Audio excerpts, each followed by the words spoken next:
Bonjour, mon nom est Isabelle Bazin. Je suis vétérinaire spécialisée en médecine du comportement au Centre vétérinaire d'Aubigny. Et aujourd'hui, j'aimerais vous parler des colliers étrangleurs, appelés communément choker, et des colliers à pointe ou à pic, appelés en anglais prong collar. J'aimerais discuter aujourd'hui à savoir est-ce que ce type de collier-là devrait être utilisé pour l'entraînement de nos chiens? Et la réponse, elle est non. Premièrement, côté légal, au Québec, aussitôt qu'on a un chien de plus de 20 kg, il doit être promené en harnais ou avec un licou. Je vous mets ici la réglementation de la province de Québec.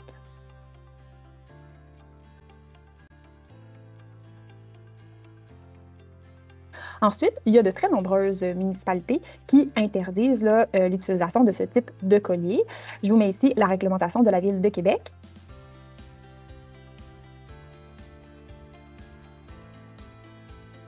Et je vous mets ici la réglementation de la Ville de Montréal. Ensuite, bien évidemment, ces colliers-là peuvent causer de la douleur ou du moins de l'inconfort et peuvent même causer certaines blessures, ce qu'on ne souhaite pas.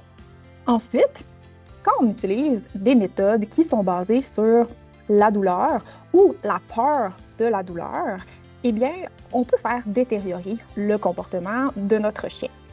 Je vous donne un exemple. Si un chien réagit à chaque fois qu'il voit un enfant dans la rue et qu'il tire vers l'enfant, qui reçoit une certaine douleur au niveau de son cou, eh bien, il pourrait faire le lien qu'en fait, les enfants sont encore plus dangereux qu'ils le pensaient et réagir encore plus fortement la prochaine fois. Et ça pourrait même créer une morsure, par exemple, ce qu'on souhaite évidemment éviter. Finalement, les méthodes punitives, c'est rarement le type de relation qu'on souhaite avoir avec notre animal de compagnie.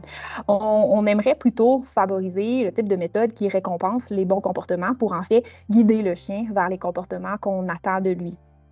Qu'est-ce qu'on devrait faire si on a un chien qui tire beaucoup? Eh bien, le premier outil que je vous suggère, c'est un harnais avec une attache frontale, une attache pour la laisse qui se retrouve sur le poitrail. Et donc, si votre chien tire sur la laisse, ça devient un petit peu plus facile d'avoir son attention parce que automatiquement, il va avoir tendance à se retourner un peu plus vers vous. Ça devient donc plus facile d'avoir son attention puis de le diriger vers le comportement qu'on souhaite de lui. Même chose pour le licou, par exemple, qui est un autre outil intéressant. Donc, un licou qui se met là, vraiment sur le visage du chien, qui revient un petit peu au même principe là, que le harnais à attache frontale, qui permet d'avoir l'attention du chien un peu plus facilement également. On ne doit pas donner de coups sur ces outils-là, de toute évidence. Ils nous permettent simplement de guider le chien un petit peu plus facilement.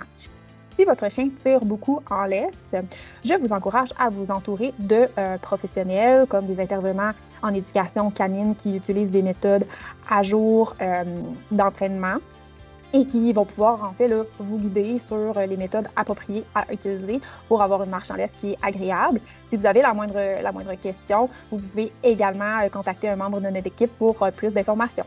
Donc, je vous souhaite une bonne fin de journée et à la prochaine!